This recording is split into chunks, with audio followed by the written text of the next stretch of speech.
Hi students, welcome to the ATS Academy. Today we will discuss topic why a demand curve has a negative slope. అంటే డిమాండ్ రేఖ ఎందుకు రుణాత్మక వాలుని కలిగి ఉంటుంది అని, లేదా ఇంకొక రకంగా ఏం చెప్పొచ్చంటే why a demand curve downward from left to right.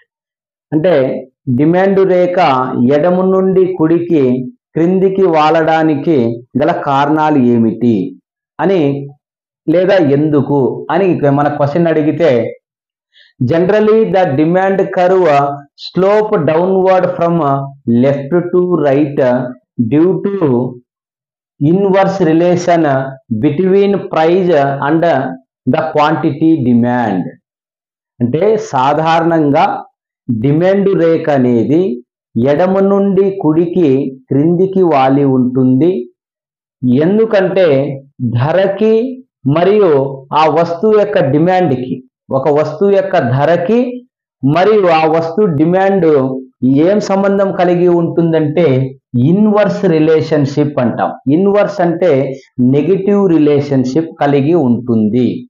అలా కలిగి ఉండడం అంటే ఏమి అని అంటే, it means when price of a commodity increase, the demand decreases, and when the price decrease, the demand increases. అంటే ఏమి ఇక్కడ అంటే, ఒక వస్తువు యొక్క ధర అనేది తగ్గింది అనుకోండి, మనం రెండే ఈ కాన్సెప్ట్ అంతా గుర్తు పెట్టుకోవాల్సింది, ప్రైజ్ అండ్ క్వాంటిటీ డిమాండ్. ఇక్కడ మనకి వస్తువు యొక్క ధర తగ్గింది అనుకోండి, the price of commodity decrease. ఇక్కడ డిమాండ్ ఎలా ఉంటుందంటే క్వాంటిటీ డిమాండ్ ఇంక్రీజ్. అంటే ఆపోజిట్ రిలేషన్, అంటే ఆపోజిట్ రియాక్షన్. వస్తువు ధర తగ్గితే ఆ వస్తువుకి డిమాండ్ పెరుగుతుంది.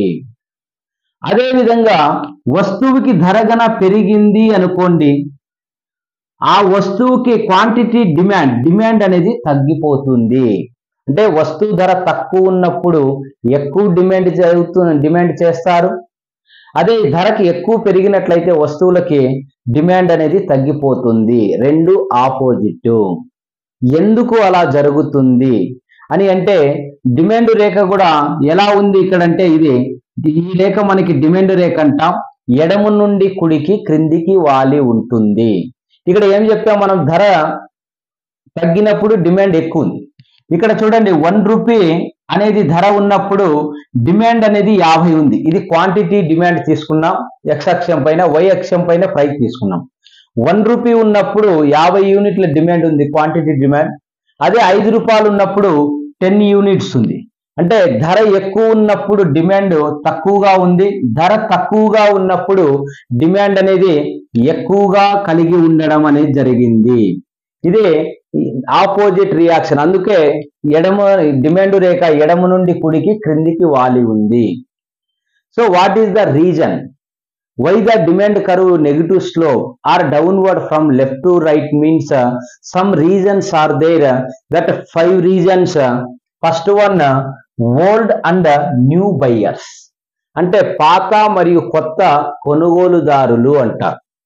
వీళ్ళ విషయంలో డిమాండ్ రేఖ ఏ విధంగా ఎడమ నుండి కుడికి వాలి ఉంటుందంటే, as the price fall, the real income of the old buyer will increase and they buy more. అంటే సాధారణంగా వస్తువు ధర అనేది తగ్గింది అనుకోండి, ఇంతకు ముందు ఆ వస్తువుని కొనుగోలు చేసేటువంటి పాత వినియోగదారుడు, రెగ్యులర్ గా కొనేటువంటి వాడు ఏం చేస్తాడంటే ఇంకా ఎక్కువ కొంటాడు. అంటే ఇక్కడ వస్తువుకి ధర తగ్గింది. వస్తువుకి ధర తగ్గినప్పుడు రెగ్యులర్ గా కొనుగోలు చేసేటువంటి పాత, ఇంతకు ముందు కొనేటువంటి వాళ్ళు కూడా, కొనిన వాళ్ళు కూడా ఇప్పుడు ఏం చేస్తారంటే ధర తగ్గిందని కొనడం చేస్తారు, ఎక్కువ కొనడం చేస్తారు. అదే ఏమనంటే, ఇంతకు ముందు ఒక వస్తువు, ఫర్ ఎగ్జాంపుల్ మనకి 10 రూపాయలు ఉన్నప్పుడు 5 వస్తువులు కొనేవాడు ఇక్కడ 5 రూపాయలు అనేది ధర తగ్గినప్పుడు 10 వస్తువులు కొంటాడు. ఎందుకంటే ధర తగ్గింది కాబట్టి ఎక్కువ వస్తువులను డిమాండ్ చేస్తున్నాడు. మన సూత్రం ప్రకారం కూడా అంతే కదా, ధర తగ్గితే డిమాండ్ పెరుగుతుంది. Next, as a same way the new consumer will enter in the market to buy the good after fall in it's price. పాత వినియోగదారులేమో ఆల్రెడీ కొనేవాళ్ళు ఇంకా ఎక్కువ కొంటారు. ఇంతకు ముందు కొంతమంది ధర ఎక్కువగా ఉందని కొనకుండా ఉంటారు. వాళ్ళు కూడా ఏం చేస్తారంటే వస్తువుకి ధర తగ్గిందని కొత్త వాళ్ళు కూడా ఇంతకు ముందు కొనని వాళ్ళు కూడా వచ్చి కొనడం వల్ల ఆ వస్తువుకి డిమాండ్ అనేది పెరుగుతుంది. అంటే ఒక వస్తువుకి ధర తగ్గడం వల్ల పాతగా కొనేటువంటి వాళ్ళు ఎక్కువ కొంటున్నారు. 10 ఇక్కడ 5 వస్తువులు కొనేవాడు 10 వస్తువులు కొంటున్నాడు, అంటే డిమాండ్ పెరిగింది. ఇంతకు ముందు కొననటువంటి వాడు కూడా ఎవరు న్యూ బయ్యర్ కూడా కొంటున్నాడు, అంటే ధర తగ్గడం వల్ల వస్తువుకి డిమాండ్ పెరిగింది. So in this situation the demand curve has a negative slope or downward from left to right. Next, second reason income effect. Income effect అంటే ఆదాయ ప్రభావం అంటాం. అంటే ఆదాయం ప్రభావం ఎవరికంటే కన్జ్యూమర్కి. When price fall the purchasing capacity of the consumer will increase. అంటే ఒక వస్తువుకి ధర తగ్గినప్పుడు వినియోగదారుడు వస్తువులను కొనుగోలు చేసేటువంటి శక్తి పెరుగుతారు. అలా శక్తి పెరిగినప్పుడు, కొనుగోలు శక్తి పెరిగినప్పుడు అతను వస్తువులు ఎక్కువగా కొంటాడు. కన్జ్యూమర్ కొనుగోలు చేసేటువంటి వస్తువు ధర తగ్గిపోయింది అనుకో 10 నుంచి 5కి, అతను ముందు 5 కొనేవాడు ఇక్కడ ఏం చేస్తాడు 10 కొంటున్నాడు, అంటే కొనుగోలు శక్తి అనేది పెరిగింది. When the price is fall the purchasing capacity of consumer will increase. He is purchasing more commodities. So that's why the demand curve downward from left to right. ఇక్కడ కూడా ఏముంది, ఇక్కడ మనకి they will buy more unit of a commodity and the demand for the commodity will increases. అంటే ఏమి, ధర తగ్గడం వల్ల ఎక్కువగా డిమాండ్ చేస్తున్నారు అనేది ఇన్కమ్ కాన్సెప్ట్. ఇన్కమ్ వల్ల కూడా మనకి ధర తగ్గడం వల్ల మనకి కొనుగోలు శక్తి పెరిగింది, మనం ఎక్కువ కొనుగోలు చేస్తాము. జనరల్గా ధరతో సంబంధం లేకుండా కూడా ఆదాయం పెరిగితే ఎక్కువ కొంటాం, కానీ ఇక్కడ మాత్రము ధర తగ్గడం వల్ల కొంటాం. ఇంకా third one substitution effect. Substitution effect అంటే ప్రత్యామ్నాయ వస్తువులు అంటారు. ఏమవి అని తీసుకుంటే for example substitution commodities tea and coffee, లేదా థమ్సప్ అండ్ పెప్సీ. అంటే ఒకే రకమైనటువంటి ప్రయోజనాన్ని కలిగించే 2 వస్తువులు ఉండడం, వినియోగదారునికి సమాన సంతృప్తిని ఇచ్చేటువంటి 2 వస్తువులు ఉండే దానిని ఏమంటారంటే సబ్స్టిట్యూట్ కమాడిటీస్ అంటారు.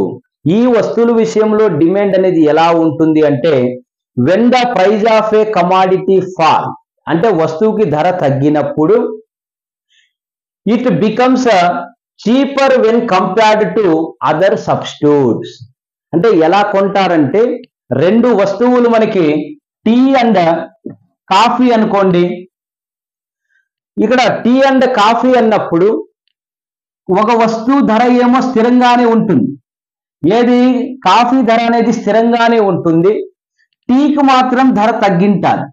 అప్పుడు టీకి డిమాండ్ ఎక్కువైపోతుంది. అంటే టీ తాగే వాళ్ళు కూడా టీ తాగుతారు, ధర తగ్గిందని కాఫీ తాగే వాళ్ళు కూడా ఇంకా టీ కొనుగోలు చేస్తారు ధర తగ్గిందని. అప్పుడు ఈ ప్రత్యామ్నాయ వస్తువుల్లో, సబ్స్టిట్యూట్ వస్తువుల్లో ఏ వస్తువుకి ధర తగ్గితే దానికి డిమాండ్ ఎక్కువగా ఉంటుంది. ఫర్ ఎగ్జాంపుల్ ఇంకొకటి ఇక్కడ మనం అదే ఇచ్చాం, థమ్సప్. ఇక్కడ మనకి example, for example Thums Up will be substitute for Pepsi అని ఇచ్చాం. అంటే 2 ప్రత్యామ్నాయ వస్తువులు ఏవంటే థమ్సప్, పెప్సీ. ఇక్కడ ఏం జరుగుతుందంటే if the price of Pepsi is reduce so the Pepsi demand curve downward from left to right. Thums Up rate తగ్గలేదు, మారలేదు, అలాగే ఉంటుంది. కానీ పెప్సీ ధర మాత్రం తగ్గింది అనుకోండి, పెప్సీకి డిమాండ్ ఎక్కువగా పెరుగుతుంది. అంటే మనం గుర్తుపెట్టుకోవాల్సింది, ప్రత్యామ్నాయ వస్తువుల్లో ఏ వస్తువుకైతే ధర తగ్గితే ఆ వస్తువుకి డిమాండ్ ఎక్కువగా ఉంటుంది. కాబట్టి ఇక్కడ డిమాండ్ ఎక్కువగా ఉంటుందంటే డిమాండ్ రేఖ ఎడమ నుండి కుడికి వాలి ఉంటుంది. Next fourth one, law of diminishing marginal utility అంటే క్షీణోపాంత ప్రయోజన సూత్రం అంటాం. ఈ సూత్రం ప్రకారం కూడా డిమాండ్ రేఖ అనేది ఎడమ నుండి కుడి కిందికి వాలి ఉంటుంది. ఏం చెప్తుంది ఇది అని అంటే, ఈ సూత్రం according to this law, if the consumer goes on consuming more unit of a commodity, the additional utility goes on diminishes. అంటే ఏదైనా ఒక వస్తువుని మనం అదే పనిగా వినియోగించుకుంటూ పోతే కన్జ్యూమరు, దాని నుండి వచ్చేటువంటి ప్రయోజనం అనేది తగ్గుతా వస్తుంది. అంటే తగ్గుతా వస్తుంది అంటే రేఖ ఎలా ఉంటుందంటే ఎడమ నుండి కుడికి వాలి ఉండడం అనేది జరుగుతుంది.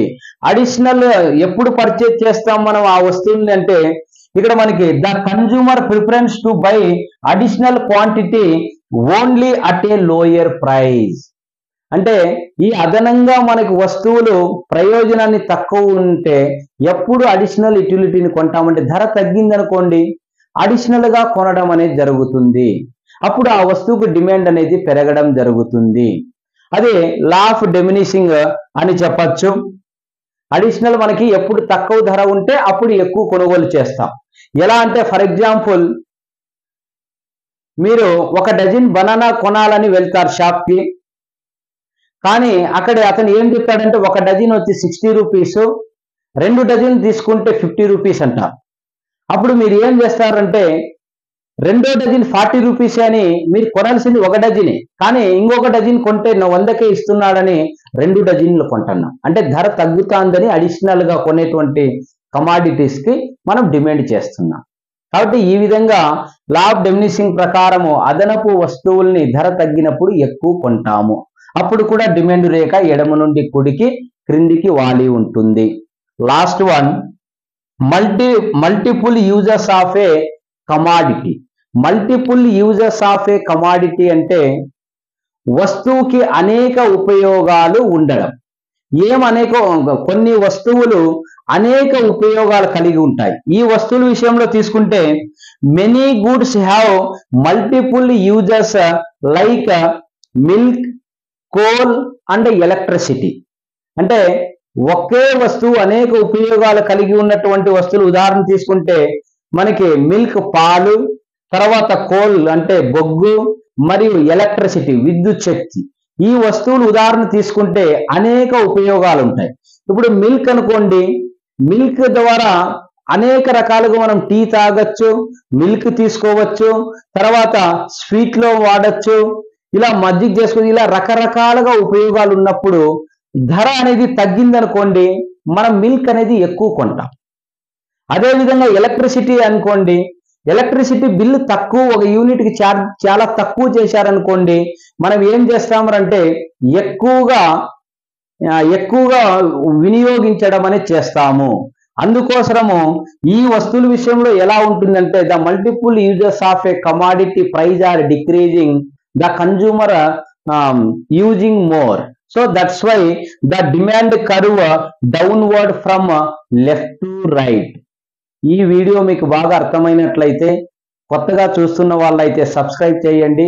ఇంకా కొంతమందికి లింక్ను షేర్ చేసినట్లయితే వాళ్ళకి ఉపయోగం ఉంటుంది. చూసిన వెంటనే కామెంట్ చేయండి, లైక్ చేయండి, సబ్స్క్రైబ్ చేయండి. Thank you.